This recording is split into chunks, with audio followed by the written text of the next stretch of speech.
남성교회 회원들, 우리 교우님들이 찬양하셨는데 한 60명이 찬양한 것 같지 않나요?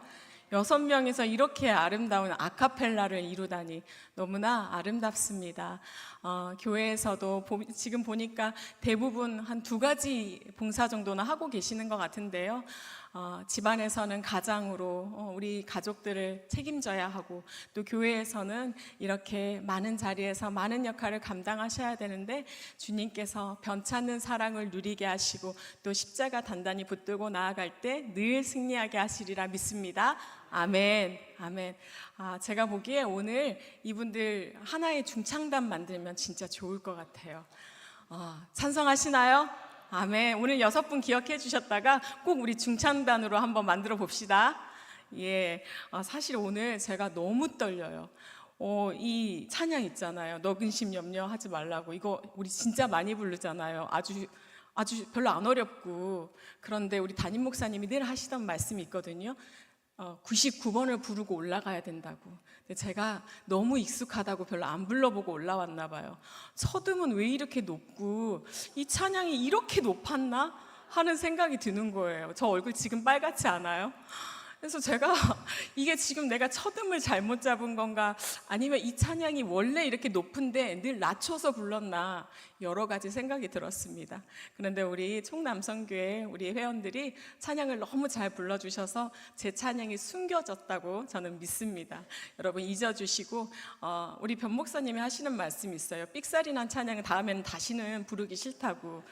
제가 설교하는 동안 이 찬양은 안 하겠습니다. 다른 목사님들 해주세요. 저는 안 하겠습니다. 예, 웃자고 하는 소리였고요.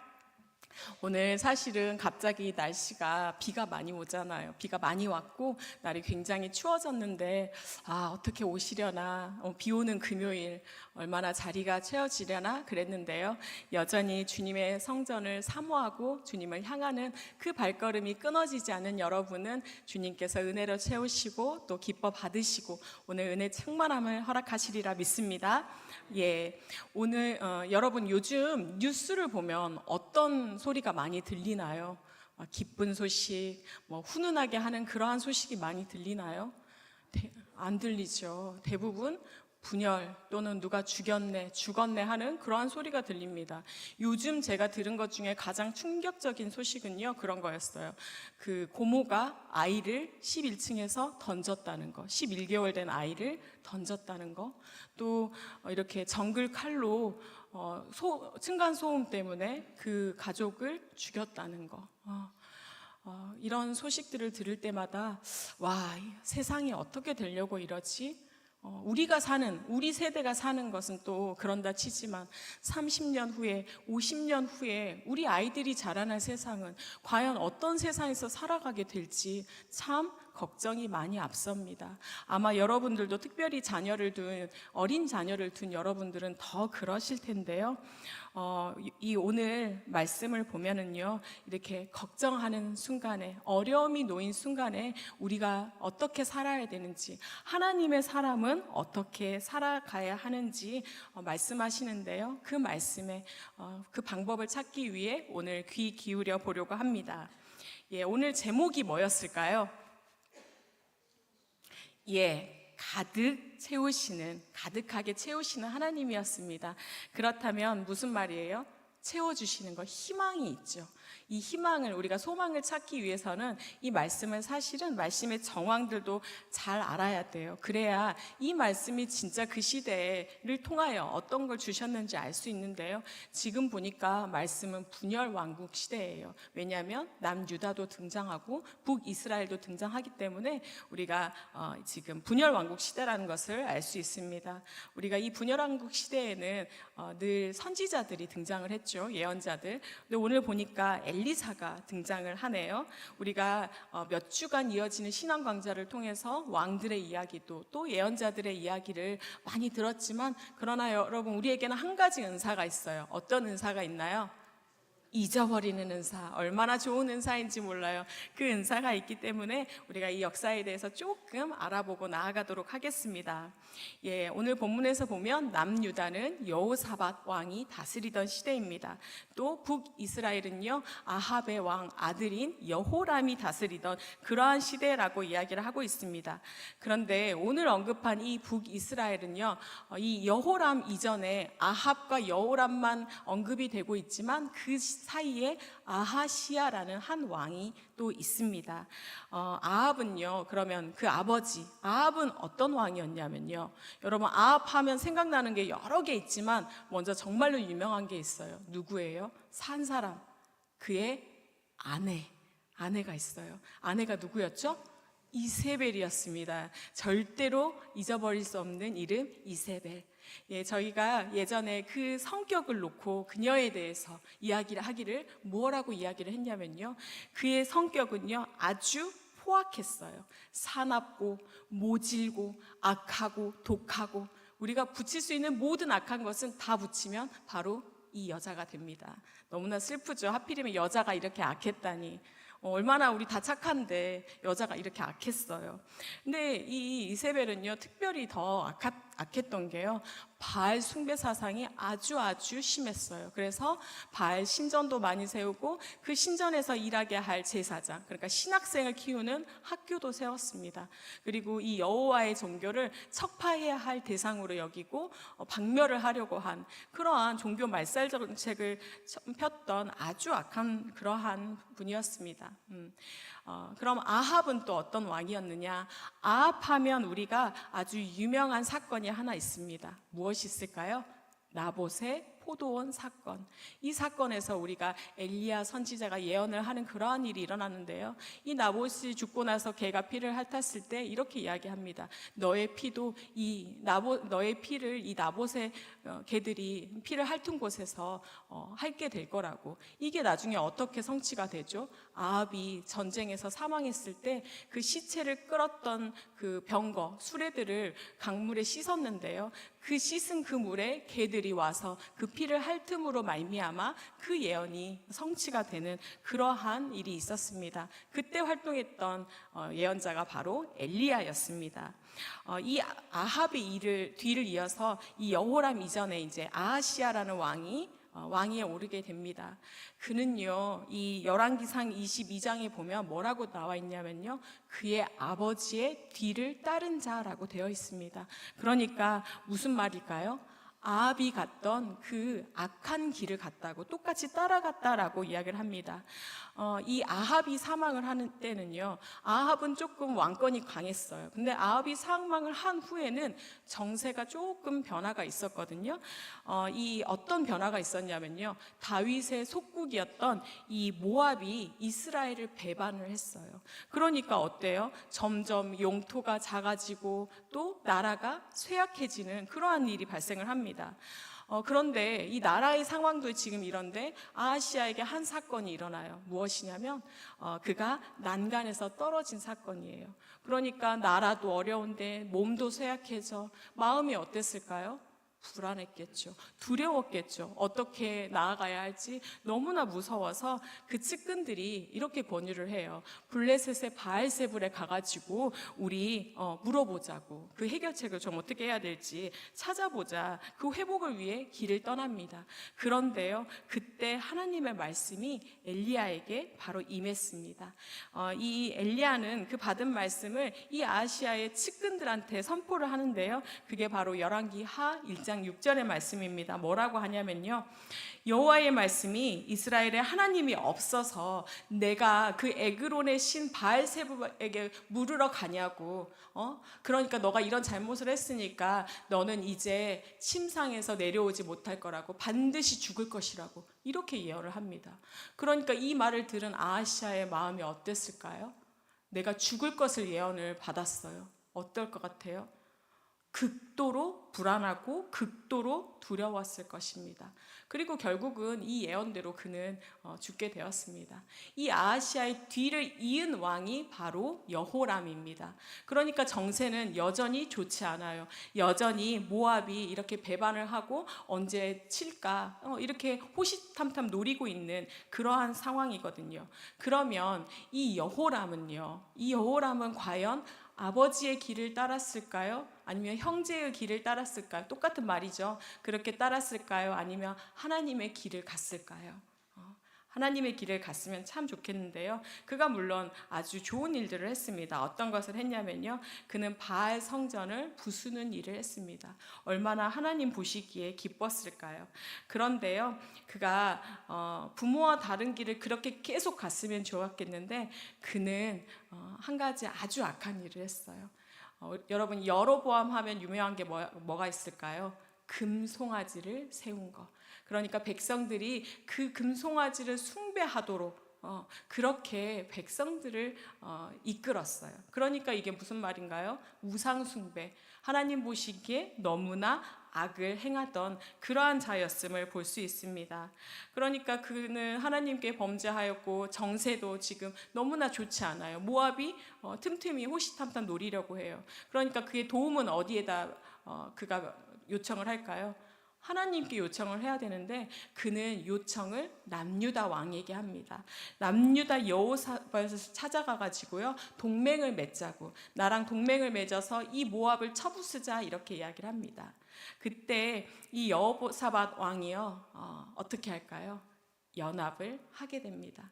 사실 여호사밧은요 그러지 않아도 됐어요. 왜냐하면 옛날에 한번 또 연합을 펼쳤다가 실패한 경험이 있거든요. 그럼에도 불구하고 오늘 연합을 해서 전쟁을 치러 나아가는 장면이 오늘 장면이에요. 왜냐하면 여호사밧은요 아합 가문이랑 사돈의 관계였어요. 그리고 또 어떤 일이 있었냐면요 만약에 모압이 반란에 성공한다면 남유다의 속국인 에돔도 반란에 성공할 것이라는 그 불안이 있었어요. 그리고 또 예전에 그 실패한 그 경험 때문에 이 모압을 내가 찍어 누르겠다라는 그러한 생각을 가지고 있어서 연합을 해서 이제 전쟁을 하게 됩니다.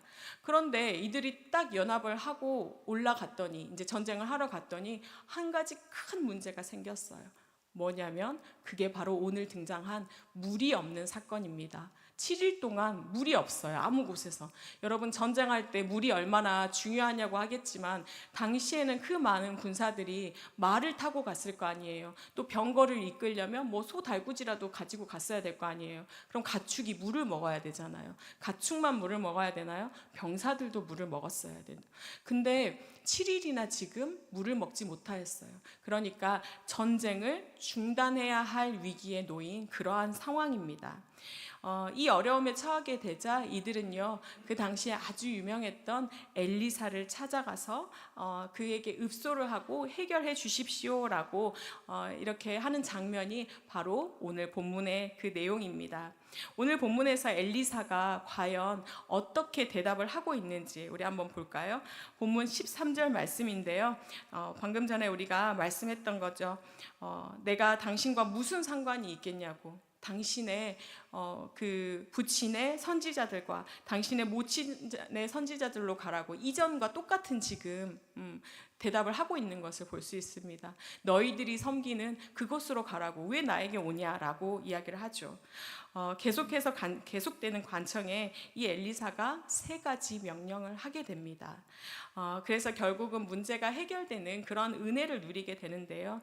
어려움 앞에 놓인 이들에게 우리 주님은 뭐라고 하시는지, 혹시 지금 여러분 앞에 어려움이 놓여 있다면 오늘 이 말씀으로 인해 나아가야 할 방향을 찾을 수 있기를 축복합니다. 엘리사가 이들에게 내린 첫 번째 명령은요 무엇이었냐면 바로 검은 고를 타라 하는 것이었습니다.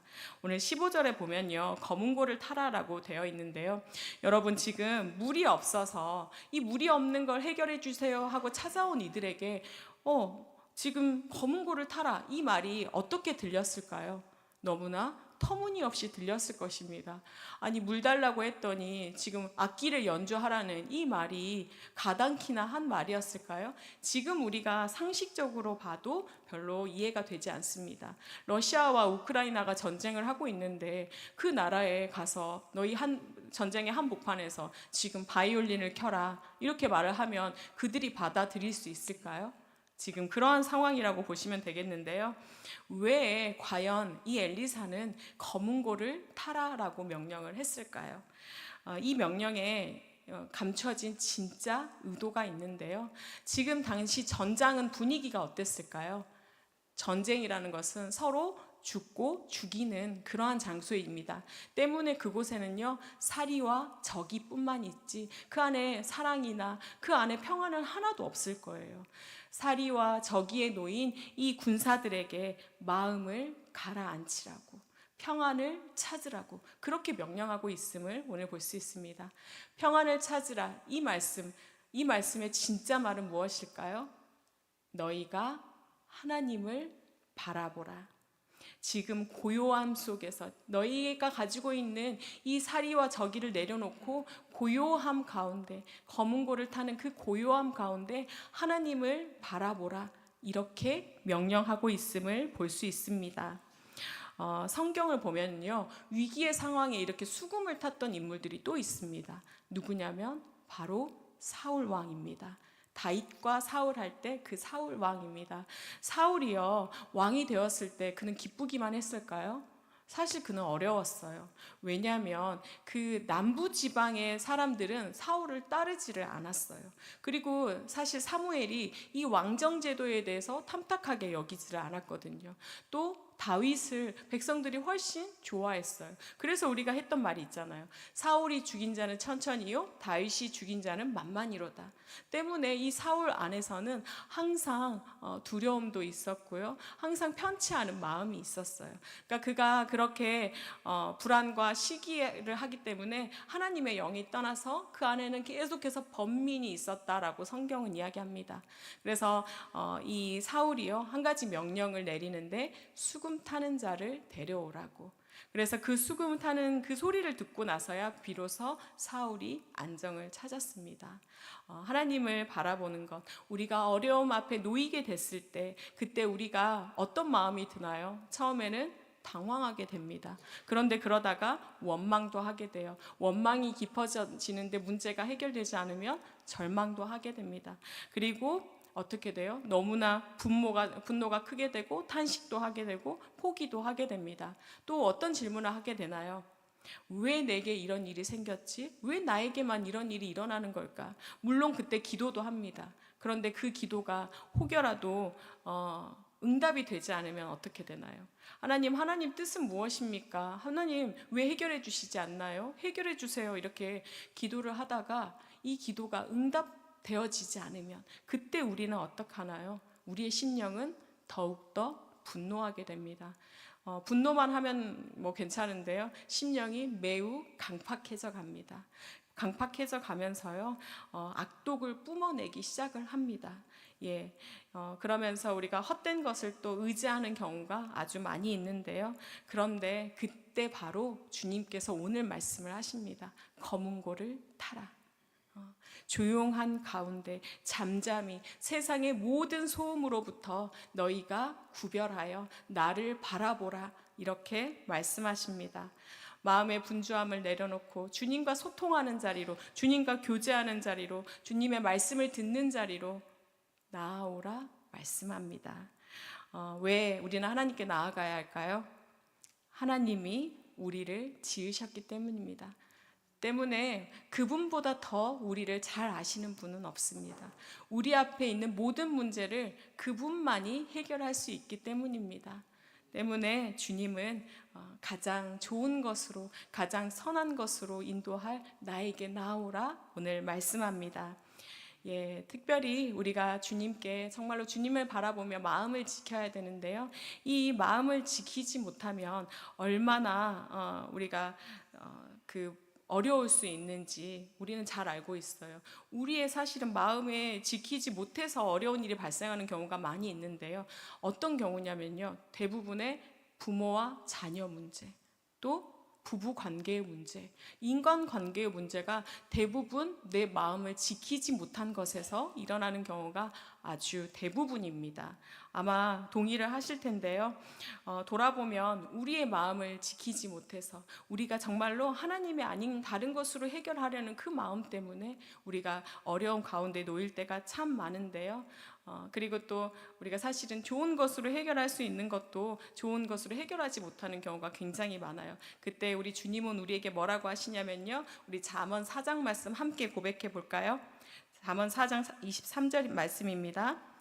그 무엇보다도 너는 내 마음을 지켜라. 그 마음이 바로 생명의 근원이기 때문이다. 아멘.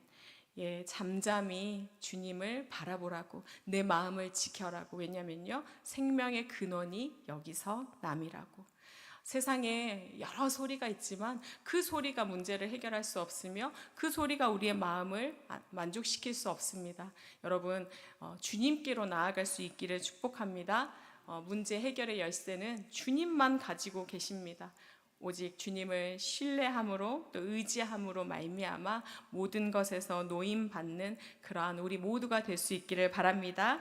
예, 엘리사가 우리에게 준 또 이 군대에게 준 두 번째 명령은 무엇이냐면요, 개천을 많이 팔아라는 말씀이었습니다. 우리 16절 말씀인데요.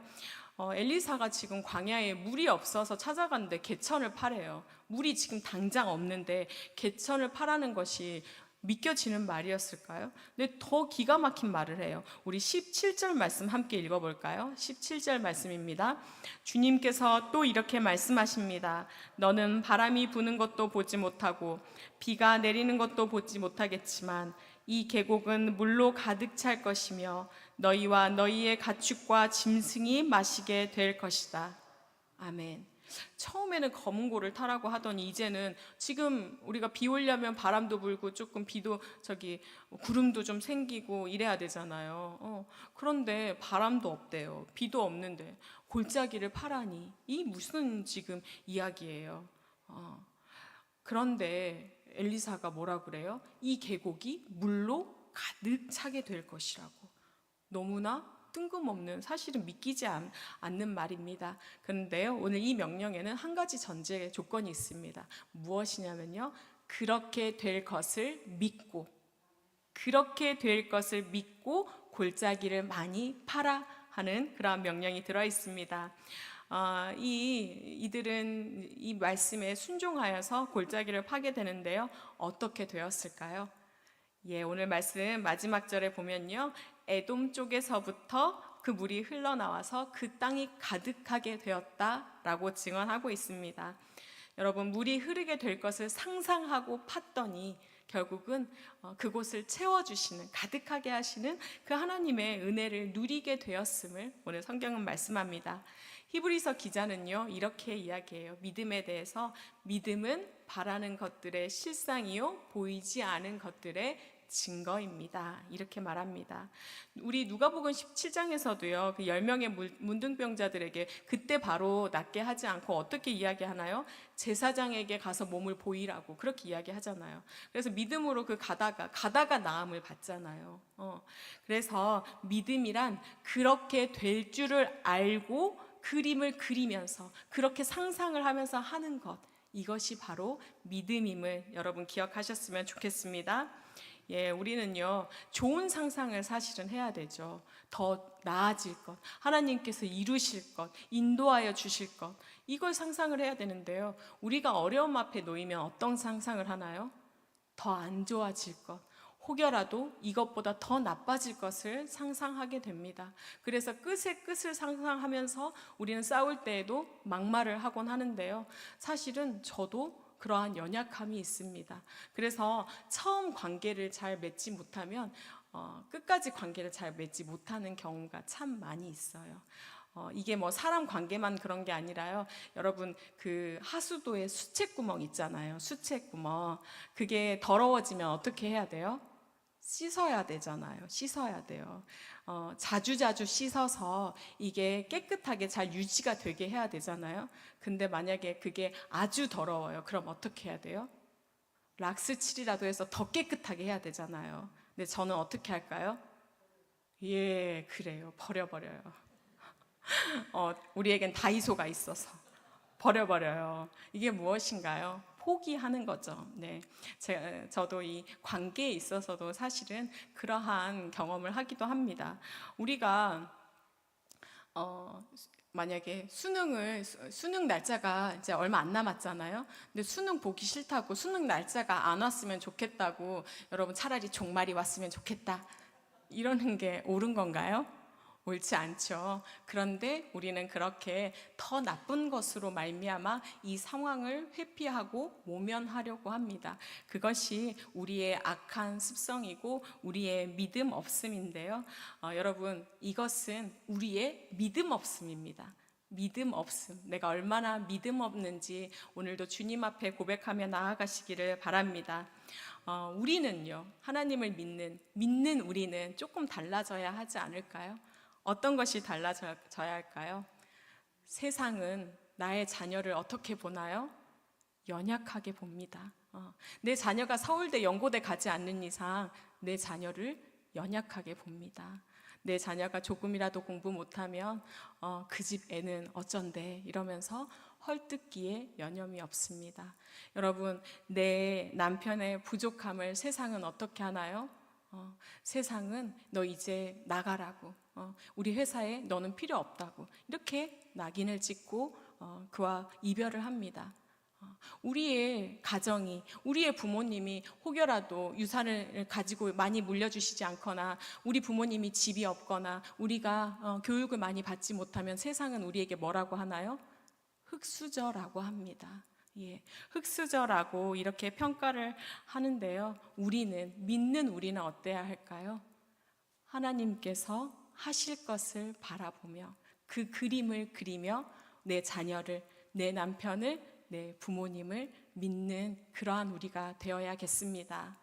예, 내 쓰임이 다 한 것 같아서 눈물이 나는 그때, 허탄한 마음이 계속되는 그때에도 우리 주님은 뭐라고 하세요? 내가 여전히 사랑하고 내가 여전히 너를 통하여 일하고 있고 너를 통하여 씨앗을 뿌리고 있다라고 말씀합니다. 여러분, 나를 통하여 일하시는 하나님, 그 하나님의 음성을 들을 수 있기를 바랍니다.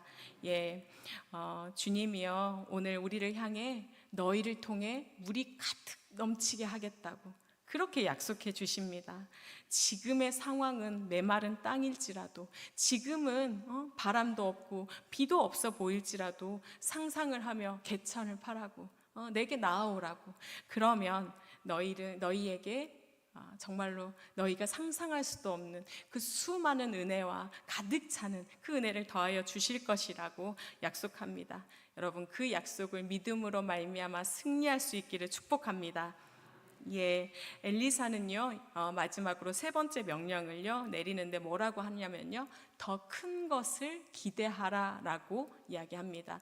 물론 성경에는 더 큰 것을 기대하라라는 말씀은 없습니다. 그런데 성경에요, 우리 18절 함께 읽어볼까요? 18절 한번 고백해 보겠습니다. 그렇습니다. 이런 일쯤은 주님께서 보기에시기에는 너무나 가벼운 일입니다. 그러므로 주님께서는 모압을 임금님들의 손에 넘겨주셨습니다. 아멘.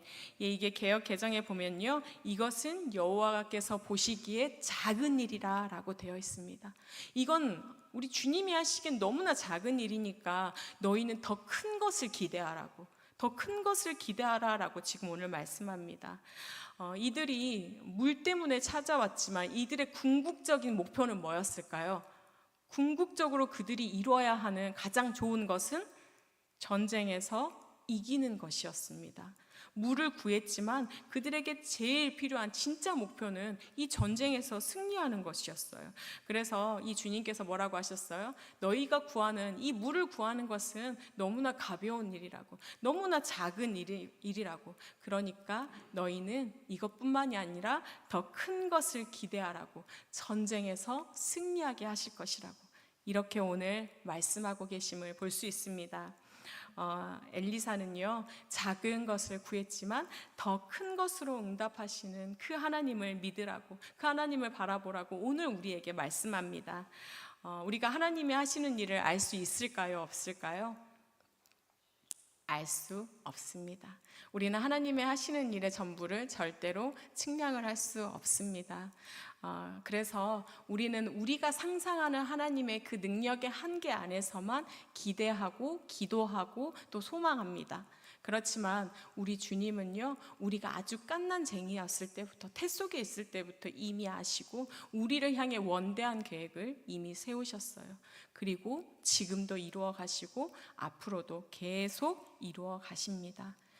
여러분, 나의 그 작은 기대와 작은 지식으로 말미암아, 작은 지혜로 말미암아, 작은 기대로 말미암아 우리의 자녀를, 또 우리의 남편을, 우리의 가정을 측량하거나 또 가둬두시지 않기를 바랍니다. 예, 우리 주님은요, 작은 분이 절대로 아니세요.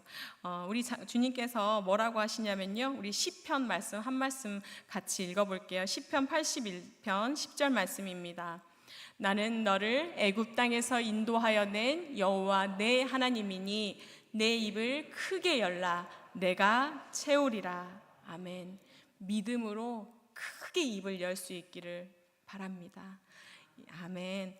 저희 어머니께서 제가 기도할 때 항상 그렇게 기도해 주셨어요. 꿈을 크게 가지라고, 입을 크게 열라고, 바로 오늘 이 말씀을 늘 기도해 주셨어요. 근데 저는 제 안에서 그런 기도가 되게 안 나왔어요. 왜냐하면 너무 염치가 없어서.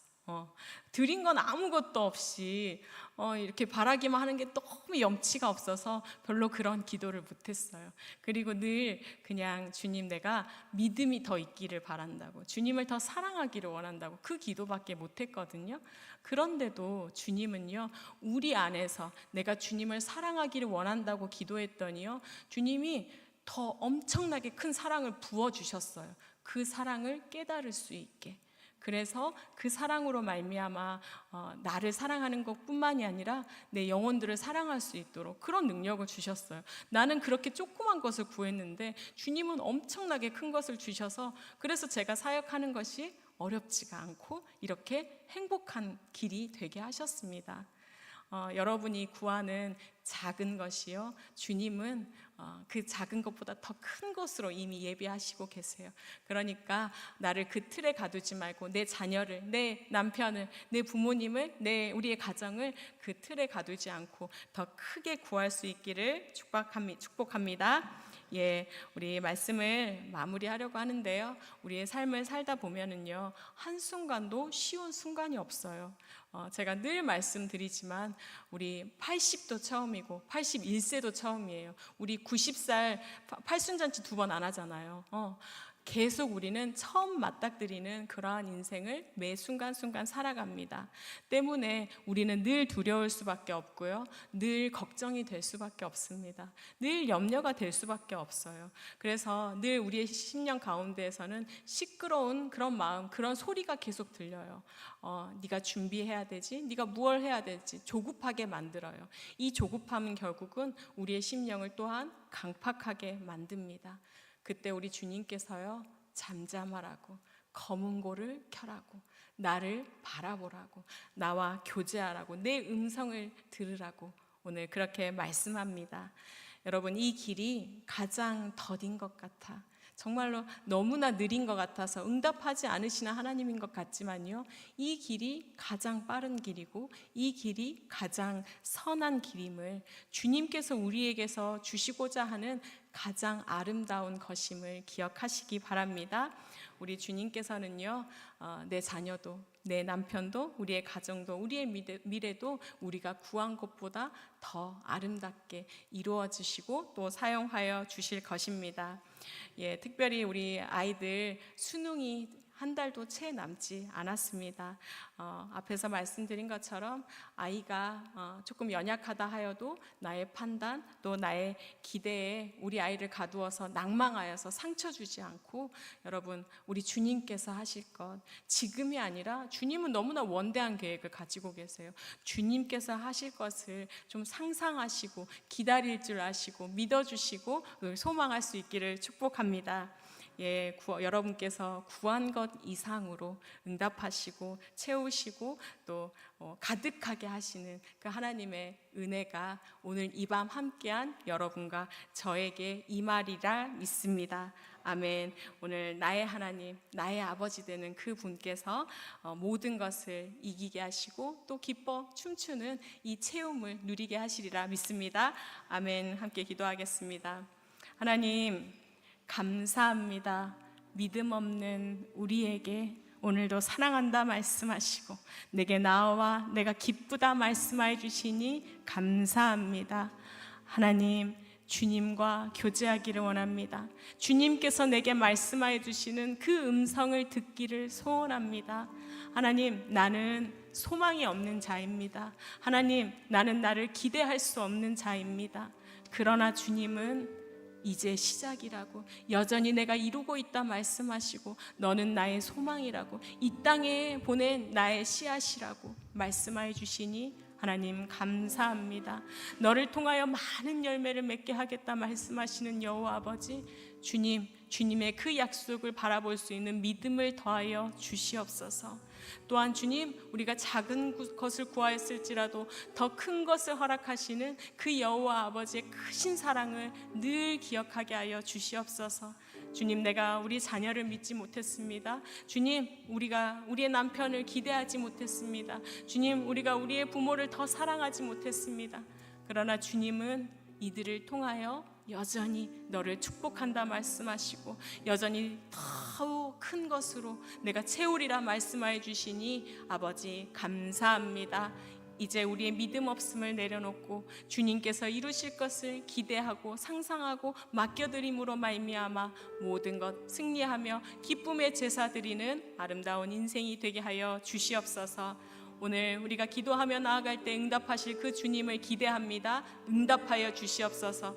회복하게 하실 그 주님을 바라봅니다. 회복하게 하여 주시옵소서. 우리에게 음성을 주실 응답하실 그 여호와 아버지 바라보니 주님, 기도할 때 응답하여 주시옵소서. 모든 것 감사합니다. 오직 주님만 영광 받아 주시옵소서. 모든 것에 감사하며 예수님 이름으로 기도합니다. 아멘.